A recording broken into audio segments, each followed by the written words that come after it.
So hi friend, good afternoon. Welcome to the MCQ series. आज हम geography के 20 MCQs देखने वाले हैं। फ्रेंड, जानते हैं आप ये एमसीक्यूज मैंने कौन सी बुक से बनाए हैं? एनसीईआरटी। और कौन सी क्लास? 6th class. अक्सर बोलते हैं ना आप लोग कि भाई 6 से 12 तक की एनसीईआरटी पढ़ो, तो मैंने कहा चलो मैं ही शुरू करता हूँ सीरीज पूरी। तो अभी मैंने 6 की एनसीईआरटी ली, फिर मैं 7th 8 सबकी एनसीईआरटी लूंगा, सारे सब्जेक्ट्स। ठीक है। तो अभी हम 6 की एनसीईआरटी से ये 20 सवाल मैंने बनाए, और ये मेरी गारंटी है फ्रेंड्स, उस एनसीईआरटी से बाहर मैंने कोई सवाल नहीं रखा। मुझे टेम्पटेशन बीच में था, कुछ चीजें जो मुझे जुड़ी हुई पता थी, मैंने कहा नहीं, इस किताब से कुछ बनाएंगे तो इसमें से एक भी सवाल उस एनसीईआरटी के बाहर का नहीं है। और ये आपने सब में पढ़ा होगा, तो फ्रेंड्स आज तो मेमोरी टेस्ट हो जाएगी आपकी। तो चलो देखते हैं कि आपकी स्कूल की मेमोरीज कितनी ज्यादा स्ट्रांग है। याद करिए अपने सोशल साइंस टीचर को, उन्होंने कैसे आपको रटवाया होगा, अच्छी तरह याद करवाया होगा, और पूरे 20 सवालों को आंसर करना। ठीक है फ्रेंड्स, तो चलिए देखते हैं आपकी स्कूल की नॉलेज कितना फ्रेश है। And is it important for the exam? Very very important. सवाल कोई हमें रॉकेट साइंस नहीं करना फ्रेंड्स, नासा में जाके सिंपल बेसिक सवालों से ही एग्जाम क्रैक होता है। ठीक है। तो 6 क्लास ज्योग्राफी एनसीईआरटी से सारे 20 सवाल मैं आपके सामने लाया हूं। आपको 5 सेकंड दूंगा मैं हर सवाल के लिए, आप सोचिएगा और फिर बताना। आखिरी में प्लीज बताना जरूर कि 20 में से कितने सही गए आपके। ठीक है। एंड आप चाहें तो वीडियो पॉज करके 20 नंबर अपने एक रफ पेज में लिख सकते हैं, ताकि आपको पता रहे कि सवाल सही कहां है, गलत कितने हो रहे हैं। ठीक है। एज अ टेस्ट दीजिएगा, बेटर रहेगा। ओके। एक्सप्लेनेशन थोड़ा देखते चलेंगे, पर बहुत देखने की जरूरत नहीं, क्योंकि बहुत बेसिक सी बात है। ठीक है। तो चलिए फ्रेंड्स, स्कूल के दिनों में वापस चलते हैं। 6 क्लास के एनसीईआरटी का पहला सवाल। Asteroids are found between the orbits of, बताना है। 5 सेकंड आपके स्टार्ट हो चुके हैं। दो प्लैनेट्स के बीच में एस्टेरॉइड फाइंड होते हैं, कहां है आपको बताना है। Asteroids are tiny celestial bodies, जो पहले प्लैनेट का पार्ट थे और फिर बर्स्ट होकर बाहर निकले, ऐसा कहा जाता है। ये आपको बताना है कौन से दो प्लैनेट्स के बीच में है। आंसर बताऊं? सोच लिया? The right answer is B option, between Mars and Jupiter. Okay. चलो question number 2। British Royal Observatory कहां लोकेटेड है? और ये सारे शहर ब्रिटेन के ही हैं, इसलिए मैंने शहर सारे वहीं के लिए हैं। Newcastle, Greenwich, Birmingham, Liverpool. तो आपको बताना है कि ये ऑब्जर्वेटरी कहां है।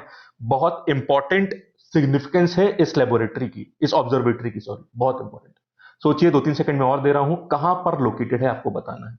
आई एम वेरी श्योर कि अगर आपने ध्यान से एनसीईआरटी पढ़ी होगी, आंसर कर दोगे। The right answer is Greenwich. ये लंदन का ही सबर्ब टाइप का है, मतलब उसके बहुत पास में है। एंड आप जानते हैं ना फ्रेंड्स, लैटिट्यूड्स तो पैरेलल चलते हैं, लॉन्गिट्यूड जो ऐसे बनते हैं उसमें 0 पॉइंट डिसाइड करना मुश्किल था, इसलिए वो लॉन्गिट्यूड जो ग्रीनविच की इस ऑब्जर्वेटरी से पास होता है उसे मानते हैं 0 डिग्री। और एक तरफ हो गए हमारे ईस्ट, मतलब 0 डिग्री से ईस्ट में जाते हैं 180 डिग्री, और एक तरफ वेस्ट में जाओगे 180 डिग्री। ठीक, तो एक हिस्सा अर्थ का बन गया ईस्टर्न हेमिस्फीयर और एक बन गया वेस्टर्न हेमिस्फीयर। हम लोग कहां लाए करते हैं? Eastern hemisphere, India. और बाकी वेस्टर्न हेमिस्फीयर में कौन होता है? बहुत सारी कंट्रीज, नॉर्थ अमेरिका की countries, Canada, US, Mexico, south America, पूरा वहीं पे वेस्ट में लाया करता है। ठीक है, Greenwich is the answer. Okay. Question number 3। जब हम लैटिट्यूड्स और लॉन्गिट्यूड दोनों बना देते हैं तो उस नेटवर्क को क्या बोलते हैं? बहुत इंपॉर्टेंट वर्ड है, बताना है आपको। So what is the network of parallels of latitudes and meridians of longitude known as? Latitude के ग्रुप को पैरेलल्स बोलते हैं, और meridians is the word for longitude. याद है आंसर? बहुत सिंपल है, आपने वर्ड जरूर पढ़ा होगा, and very very important. It is a proper technical word for this network, and the answer is grid. इसे ग्रिड बोलते हैं। ठीक है। चलो भाई, क्वेश्चन नंबर 4। आप जानते हैं कि अर्थ रोटेट करती है एक एक्सिस पर, जो कि इमेजिनरी, वो दिखता नहीं है, वो इमेजिनरी है। So axis of earth is an imaginary line. आपको ये बताना है how much angle does it make with the orbital plane, मतलब कि अर्थ जिस ऑर्बिटल प्लेन पे रिवॉल्व करती है, मूव करती है, उससे कितना एंगल बनाता है अर्थ का एक्सिस जिसके अराउंड वो रोटेट करती है। आपको बताना है। ऑप्शन आपके सामने है, 90, 23.5, 66.50। सही आंसर आना चाहिए। बहुत बेसिक और बहुत इंपॉर्टेंट सवाल, आपने डेफिनेटली पढ़ा होगा। शायद थोड़ा कंफ्यूज कर सकते हैं, बट देखिए आंसर क्या है। I will give you 2-3 more seconds, सोच लीजिए। 0 भी है, 90 भी है, 23.5 भी और 66.5 भी। The right answer is 66.5। ये डायग्राम मैं आपके लिए लाया हूं एनसीईआरटी से ही, उसी बुक से लाया हूं। ये देख लो फ्रेंड्स, ये दिख रहा है आपको? ये है वो एक्सिस, नहीं सॉरी, ये है वो प्लेन जहां पे मूव करता है। It is the orbital plane बोलते हैं इसको। इससे बनता है एंगल, ये रहा एक्सिस आपका। This is the axis, and this angle is, यहां पे आप देख सकते हैं, 66.5। बट हाँ, अगर आप वो लाइन लेते हो जो ऑर्बिटल प्लेन से परपेंडिकुलर, तो वहां से एंगल बन जाएगा 23.5। तो एंगल कहां से पूछा है? अगर ऑर्बिटल प्लेन से ही पूछा है तो 66.5 आंसर है। अगर परपेंडिकुलर से पूछ लिया तो 90 से माइनस करना उस चीज को, मतलब 23.5 इज द आंसर। ये लिखा हुआ है, समझ गए? चलिए आगे चलते हैं। विंटर सॉल्स्टिस, ये तो आपकी सोशल साइंस की टीचर या सोशल स्टडीज की टीचर ने पक्का याद करवाया हुआ आपको, एग्जामिनर का उस टाइम बड़ा फेवरेट क्वेश्चन होता था। चलिए बताइए, विंटर सॉल्स्टिस किस डेट में आता है? सोचिए, मैं आपको 3 से 4 सेकंड और देता हूं। विंटर सॉल्स्टिस किस डेट में आता है? एंड द आंसर इज 22 दिसंबर। कुछ जगह पर इसको 21 दिसंबर दिया है, बट एनसीईआरटी ऑफिशियली 22 मानती है, 21 नहीं मानती। ठीक है, कुछ सोर्सेज में आपको 21 दिसंबर भी मिलेगा। ठीक, चलो भाई, ये रहा डायग्राम, द होली डायग्राम। इसको हम कितना याद करते थे, एनसीईआरटी से है। ठीक है, तो ये रहा समर सॉल्स्टिस जो 21 जून को होता है। अब यहां पे नॉर्थ हेमिस्फीयर या नॉर्दर्न हेमिस्फीयर के एंगल से बताया गया है, सदर्न में पूरा उल्टा रहेगा। ठीक है, तो नॉर्दर्न में क्या होता है, समर सॉल्स्टिस में समर का सीजन होता है and days are longer than nights. South में उल्टा है। ठीक है, और ये रहा विंटर सॉल्स्टिस 22 दिसंबर। यहां पे northern hemisphere which is away from the sun, north pole away from sun होता है। नॉर्थ हेमिस्फीयर में विंटर्स होते हैं और साउथ में समर्स। ठीक है, तो इस कारण से विंटर सॉल्स्टिस जब होता है तो नॉर्दर्न हेमिस्फीयर में क्या होता है, days are longer than nights, southern में उल्टा हो जाता है। ठीक है, और जहां पे डे और नाइट इक्वल होते हैं उनको इक्विनॉक्सेस बोलते हैं। एक आता है 21 मार्च और एक आता है इधर 23 सितंबर। समझ गए?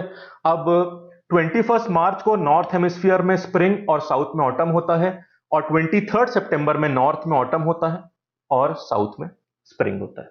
समझ गए?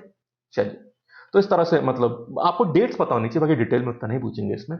ओके, चलो तो ज्योग्राफिकल लोकेशन पे आते हैं। माउंटेन्स, फेमस माउंटेन एपलेशियन माउंटेन्स कौन से कॉन्टिनेंट में? एपलेशियन माउंटेन्स कौन से कॉन्टिनेंट में है? इसलिए बहुत मुश्किल सा माउंटेन नहीं है, बड़ा सिंपल सा माउंटेन है। बताइए, आंसर बताऊं? 3 4 सेकंड और सोच लो आप। कौन से कॉन्टिनेंट में? And the answer is north America. यहां इधर कहीं लाए करते हैं एपेलेशियन माउंटेन्स, ये लाल में मैंने बनाया आपको। ठीक है, बेसिकली नॉर्थ अमेरिका का जो ईस्ट और साउथ ईस्ट पार्ट होता है ना, वहां पे लाए करते हैं एपेलेशियन माउंटेन्स। चलो आगे चलते हैं। वर्ल्ड की लॉन्गेस्ट रिवर बता दो फ्रेंड्स, वर्ल्ड की लॉन्गेस्ट रिवर बताइए। अमेजॉन, नाइल, ब्रह्मपुत्र या यांगसे? बताइए क्या आंसर है। 3 4 सेकंड और दे रहा हूं। वर्ल्ड की लॉन्गेस्ट रिवर, गूगल नहीं करना है भाई, ऐसे ही आंसर बताना है। बताओ क्या है वर्ल्ड की लॉन्गेस्ट रिवर? बोलू answer? Nile is the answer. Africa में है, it is a north flowing river in Africa, Nile river. ठीक है, चलो भाई आगे। दो बहुत बढ़िया ज्योग्राफिकल टर्मिनोलॉजी के बारे में सवाल है, इसलिए मैंने इसमें ऑप्शंस नहीं दिए हैं आपको। ठीक है, चलिए पहले देख लीजिए। मैं एक टर्म का मतलब पूछ रहा हूं। Narrow strip of land joining two land masses is called. एक नैरो पीस ऑफ लैंड जो ज्वाइन करता है टू लैंड मासेस को, उसे क्या बोलते हैं? सोचिए, नाम 5 सेकंड में दे रहा हूं, बहुत फेमस नाम है। It's a proper geographical term जिसको हम पढ़ते हैं। बताइए क्या आंसर है, सोच लीजिए। इसलिए मैंने ऑप्शन में तो आप पक्का बता ही देते हैं, इसलिए कुछ जो बहुत सिंपल क्वेश्चन है मैंने ऑप्शन नहीं दिए हैं। The right answer is isthmus. Isthmus. ठीक है, अभी मैं आपको डायग्राम में बताऊंगा, एक सवाल और इससे रिलेटेड, और फिर मैं डायग्राम बताऊंगा, कोई इस्थमस का एग्जांपल भी बताऊंगा। Question number 9। अब यही सवाल थोड़ा उल्टा सवाल। ठीक है, what is the narrow passage of water connecting two large water bodies? वहां पे छोटा सा लैंड जो दो लैंड मासेस कनेक्ट कर रहा था उसे इस्थमस बोलते हैं। तो ये बताइए, एक छोटा सा narrow passage of water which connects two large water bodies, उसे क्या बोलते हैं? एक छोटा narrow passage of water which connects two large water bodies, नाम बताइए। इसका नाम तो और आसान, सोचिए क्या है इंडिया और श्रीलंका के बीच में? वही इसका आंसर है, स्ट्रेट बोलते हैं इसको। अब देखिए डायग्राम, बहुत बेहतरीन डायग्राम फ्रेंड्स। एनसीईआरटी इतना प्यार से समझाते ना चीजें कि क्या बताऊं मैं आपको। देखिए isthmus, what is isthmus? This is from NCERT. Narrow strip of land joining two land masses. ये रहा नॉर्थ अमेरिका, ये रहा साउथ अमेरिका, उसके बीच में जो नैरो लैंड है ये देखिए, इसको इस्थमस बोलते हैं। ये पनामा इस्थमस है फ्रेंड्स, ये जो इस्थमस यहां दिख रहा है ना, the isthmus which connects north and south America, इसको बोलते हैं पनामा इस्थमस। इसलिए यहां पे छोटा सा एक जो रास्ता बना है इसको बोलते हैं पनामा कैनाल। उससे शिप सीधा निकल जाती है, उनको पूरा घूम के नहीं जाना पड़ता। समझ गए? अब इधर आ जाओ। Strait, it is a narrow passage of water which connects two large water bodies like seas and ocean. ये रहा देखो, ये छोटी सी वाटर बॉडी जो इस और इस बड़ी वाटर बॉडी को कनेक्ट करता है। एक तरफ अरेबियन सी, इंडियन ओशियन, एक तरफ बे ऑफ बंगाल है। बेसिकली ये सारी बड़ी वाटर बॉडीज यहां छोटे से में कनेक्टेड है। ये लाई करता है, इसको बोलते हैं, अच्छा इसको क्या बोलते हैं फ्रेंड्स, जो अपना ये इंडिया और श्रीलंका के बीच में होता है? बताओ क्या बोलते हैं? जॉन इब्राहिम जो मूवी होती है ना मद्रास कैफे, उसमें जो बोट में बैठ के श्रीलंका जा रहा होता है, वो इसी स्ट्रेट को क्रॉस कर रहा होता है। बताओ क्या है? Park street. Park street. समझ गए? ये तमिलनाडु, इंडिया में तमिलनाडु है। वहां से कनेक्टेड, मतलब park straight it is between Tamil Nadu और श्रीलंका में जो नॉर्दर्न प्रोविंस है ना, उसमें जो जाफना एरिया है वहां से, तो तमिलनाडु और जाफना के बीच में पार्क स्ट्रेट मिलता है, which connects two large water bodies. समझ गए? चलो भाई आगे चलते हैं। किस ओशियन की कोस्ट लाइन हाईली डेंटेड है? डेंटेड मतलब ये डेंटेड होता है, मतलब रेगुलर नहीं है, डेंटेड। थोड़ी डेंटेड तो हर कोस्ट लाइन होती है, सबसे ज्यादा डेंटेड किसकी है? बताइए आंसर। बेसिकली आंसर तीन में से होगा, पैसिफिक, अटलांटिक और इंडियन ओशियन। सबसे ज्यादा डेंटेड कौन सी कोस्ट लाइन है? ये डेफिनेटली जहां पर भी आप इस ओशियन के बारे में पढ़ते हैं इस बात जरूर आती है। The right answer is Atlantic ocean is highly dented. आप यूके वगैरह की कोस्ट लाइन वगैरह देखेंगे तो बहुत हाईली डेंटेड होती है। इतनी नहीं जितनी मैंने बना दी, बट काफी होती है, कहने का ये मतलब है। ठीक है, चलो आगे बढ़ते हैं। कौन सी माउंटेन रेंज सेपरेट करती है यूरोप को एशिया से? बहुत इंपॉर्टेंट। यूरोप को एशिया से कौन सी माउंटेन रेंज अलग करती है, सेपरेट करती है? बताइए क्या आंसर होगा। 3-4 सेकंड दे रहा हूं, सोच लीजिए। सारे माउंटेन रेंज आपके सामने है, यूराल, सैंडीज, रॉकी, हिमालयस। इनमें से कौन से ऐसे माउंटेन रेंज है जो दोनों को अलग करती है, एक तरफ यूरोप और एक तरफ Asia? The right answer is Urals. मैं आपको मैप पे बताऊंगा एक बार। यहां कहीं यूराल्स है हमारे, रफली इधर। तो इस तरफ हमारा एशिया और यहां पे यूरोप आ जाता है, उसको सेपरेट करते हैं यूराल्स। पक्का पढ़ा होगा फ्रेंड्स आपने ये तो। ठीक है, मैं तो यहां पे आज तो मेरा यही फंडा है कि मेजर माउंटेन रेंज पूछूंगा मैं आपसे, कोई डीप में नहीं जाना। ठीक है, चलो आगे चलते हैं। हिमालय की 3 रेंजेस होती हैं, उसमें से सदर्न मोस्ट का नाम क्या है? अगेन हम उस पार्ट में आ गए जो हमारी टीचर ने हमको अच्छी तरह याद करवाया। फॉर एग्जाम में कई बार लिख के भी था, तो बताइए। हिमालय के 3 कैटेगरीज, 3 रेंजेस होते हैं। सबसे नीचे वाली, सबसे सदर्न वाली का नाम बताना है आपको। ऑप्शन देख लीजिए, हिमाद्री, हिमाचल, शिवालिक या none of these. The right answer is, सोच लिया? 1-2 सेकंड और चाहिए, सोचो। हिमाद्री, हिमाचल या Shivalik? The right answer is Shivalik. ठीक है, सबसे ऊपर होते हैं अपर हिमालयस, जिनको हिमाद्री बोलते हैं। फिर होते हैं मिडिल हिमालयस, जिनको, जो भी मेजर आपके सबसे बड़े माउंटेन्स हैं, the loftiest mountains, the highest mountains, वो हिमाद्री में लायक करते हैं। हिल स्टेशंस वगैरह हिमाचल में लायक करते हैं। और सदर्न मोस्ट रेंज को हम लोग बोलते हैं Shivalik. Southern most range, height भी सबसे कम इसी की होती है, शिवालिक बोलते हैं इसको। चलो, question number 13। We are back to the, ये स्पेलिंग गलत है, कोरल्स होता है, कोरल्स। कैरल, कैरल तो वो है जो हम गाते हैं अपना क्रिसमस वगैरह में, तो स्पेलिंग मिस्टेक कर देना, सही कर देना स्पेलिंग। कोरल्स। ठीक है, corals are skeleton of tiny marine animals. Corals किसके स्केलेटन होते हैं? वो कौन सा मरीन एनिमल है जिसका स्केलेटन होता है कोरल, जो पत्थर जैसा दिखता है? आप कई बार बोर्ड से आपको दिखाया गया होगा जब आप अंडमान या कहीं पे, अंडमान या फिर लक्षद्वीप वगैरह या कहीं भी, और बहुत बहुत जगह मिलता है। आंसर है पॉलिप्स। पॉलिप्स जो मरीन एनिमल है उसी के स्केलेटन से बनता है कोरल्स, कोरल। ठीक है, चलो। सह्याद्री किस माउंटेन रेंज का नाम है? सह्याद्री किस माउंटेन रेंज का नाम है? ऑप्शन आपके सामने, 5 सेकंड सोच लीजिए। ईस्टर्न घाट्स, वेस्टर्न घाट्स, अरावली या Himachal? The right answer is western Ghats.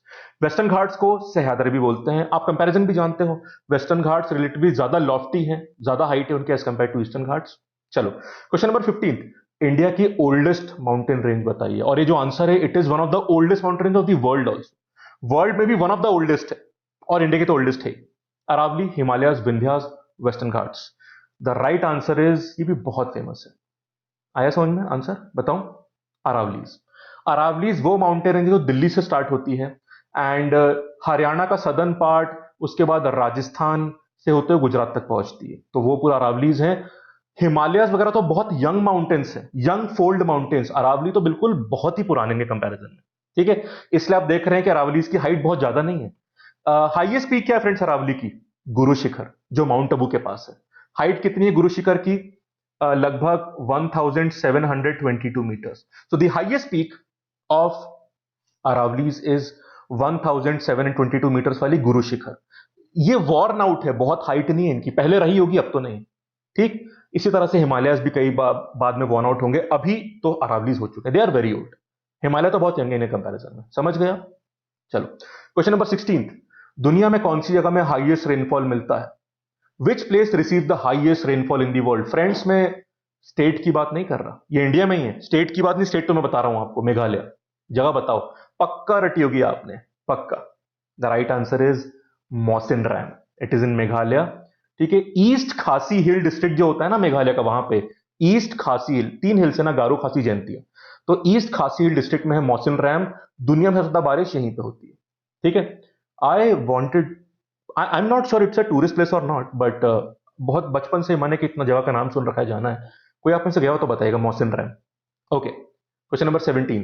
Tamil Nadu के जो कोस्टल एरियाज हैं उन्हें बारिश मैक्सिमम कहां से मिलती है? दो ऑप्शन देख लीजिए, साउथ वेस्ट मानसून या रिट्रीटिंग मानसून। तो अगर ये इंडिया का मैं पेनिनसुला बनाता हूं इस तरह से, रफली बना रहा हूं, साउथ वेस्ट मानसून तो ये होते हैं मेन मानसून जो कि सी टू लैंड आते हैं, और रिट्रीटिंग मानसून ये जो वापस आते हैं, इनको साउथ वेस्ट बोलते हैं। भाई आप जानते हैं ना, विंड का नाम जहां से आ रहे हैं ओरिजिन से दिया जाता है, तो south west.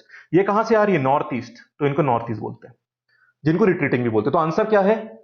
Answer is retreating monsoon. ध्यान से देखिएगा, हिंदुस्तान में ज्यादातर एरियाज को बारिश मिलती है साउथ वेस्ट मानसून से, बट तमिलनाडु के जो कोस्टल एरियाज है उनको मिलती है रिट्रीटिंग मानसून से, मतलब जो नॉर्थ ईस्ट मानसून होते हैं। ठीक, क्योंकि जनरली ये लैंड टू सी जाते हैं नॉर्थ ईस्ट वाले, बट देखो यहां पे शेप ऐसा होता है कि जब ये तमिलनाडु कोस्ट पे आते हैं तो फिर ये वाटर बॉडी टू लैंड हो जाते हैं, मतलब सी टू लैंड हो जाते हैं, इसलिए यहाँ पे बारिश होती है। ठीक है, तो जनरली रिट्रीटिंग मानसून जो होते हैं, मतलब वापस लौटते हुए मानसून, जिनका डायरेक्शन नॉर्थ ईस्ट से स्टार्ट होता है, इसलिए हम इनको नॉर्थ ईस्ट मानसून बोलते हैं, उससे बारिश नहीं होती। पर कहां बारिश होती है? कोस्टल एरियाज ऑफ तमिलनाडु, क्योंकि वहां पे ये लोग सी टू लैंड आते हैं।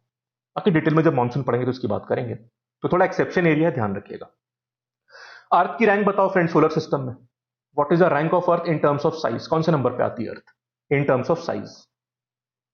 Back to the solar system का basics, Mercury, Venus, Earth, Mars, Jupiter, Saturn, वो उन सब की बातें कर रहा हूं। बताओ अर्थ की रैंक क्या है इन टर्म्स ऑफ साइज? कंफ्यूज हो गए कि हाँ यार याद तो किया था, बड़े प्लेनेट कौन से मोटा मोटा पता है, छोटे वाले पता, पर एग्जैक्ट रैंक नहीं पता। द आंसर इज, सोचो इसका आंसर जिसने मन में सोच लिया, मतलब आप सही में सही तैयारी चल रही है आपकी, बाई की भी सही चल रही है, ऐसी बात नहीं किसी की सही नहीं चल रही है, क्वेश्चन की बात है। बताओ आंसर, सोच लिया? Fifth is the answer. Jupiter पहला, सैटर्न, यूरेनस, नेपट्यून, और फिर आते हैं हमारी अर्थ, फिर वीनस, फिर मार्स, और फिर ये मार्स है, और आखिरी में मर्क्यूरी। फ्रेंड्स प्लूटो कहां गया? प्लूटो प्लैनेट नहीं, आप जानते हैं, it is no more a planet. ठीक है, तो यहां पे सिर्फ 8 का नाम देंगे, Jupiter, Saturn, Uranus, Neptune. And याद भी सिंपल है, मतलब आप जैसे भी याद करना चाहो, जेएस मतलब जॉइंट सेक्रेटरी, यूएन मतलब यूनाइटेड नेशंस, फिर हमारी अर्थ आ गई। ठीक है, उसके बाद वीनस, मार्स, मर्क्यूरी सबसे छोटा है, आप जानते हैं, तो याद करना भी अपने। मेरा एक सजेशन है आपसे फ्रेंड्स, जैसे मैंने आपको बोला, मेरी बात मत मानना, जब भी शॉर्टकट बनाते हो अपने मन से बनाया करो, किसी और की शॉर्टकट मत लेने की जरूरत नहीं, अपने मन से बनाओगे बेटर याद कर पाओगे। ठीक है, फिफ्थ रैंक पे आती है अर्थ, बता दिया ऑर्डर आपको। Okay, interesting question, how much the moon moves around the earth in approximately how many days? Moon को अर्थ के अराउंड एक रेवोल्यूशन करने में समय कितना लगता है? द आंसर इज, सोचो आंसर, 5 सेकंड। दिस इज एक लाइन में पक्का आपने पढ़ा होगा एनसीईआरटी में, 6 में भी और बाद में भी ये क्वेश्चन आता है, आवर प्लैनेट्स वाले चैप्टर में। बताओ क्या आंसर है? The answer is 27 days. अब ध्यान रखिएगा, अर्थ के अराउंड मून जो होता है उसे एक चक्कर लगाने, मतलब एक रेवोल्यूशन में 27 डेज लगते हैं, और मून जो अपने एक्सिस में रोटेट करता है उसको भी एक चक्कर लगाने में 27 डेज लगते हैं। इसी कारण से हमें मून का एक ही साइड दिखाई देता है, क्योंकि उसका रेवोल्यूशन और रोटेशन टाइम ऑलमोस्ट सेम है, 27 डेज, इसलिए हम उसका एक ही साइड देख पाते हैं। समझ गए? 27 याद रखना, very important data. Last question, किस प्लेनेट को अर्थ का ट्विन कहा जाता है? मतलब दो बहनें, एक अर्थ दूसरा कौन? द आंसर इज, सोचो, चलो 5 सेकंड दे रहा हूं मैं आपको, किसको अर्थ का ट्विन कहा जाता है? द आंसर इज वीनस, क्योंकि दोनों का शेप और साइज ऑलमोस्ट सेम है, इसलिए वीनस को अर्थ का ट्विन कहा जाता है। तो ये थे फ्रेंड्स 20 सवाल। ईमानदारी से बताना फ्रेंड्स कितने, भाई अच्छा प्लीज प्रेशर में मत आओ कि 6 क्लास में कई बार ऐसा होता है, सब क्या होता है, ऐसा नहीं कि मुझे भी कई क्वेश्चन का आंसर नहीं पता होता है, इट इज परफेक्टली फाइन। हमें अच्छे नंबर यहां नहीं लाने हैं, यहां से सीख के अब प्रिपरेशन को स्ट्रॉन्ग करना है आगे। तो जितने भी क्वेश्चन सही हो आप बताइएगा, ऑनेस्टली ईमानदारी से बता दो जितना भी, उसमें क्या बात होगी। ठीक है फ्रेंड्स, चलिए, तो ये सीरीज आती रहेगी। Okay, thank you, have a nice day.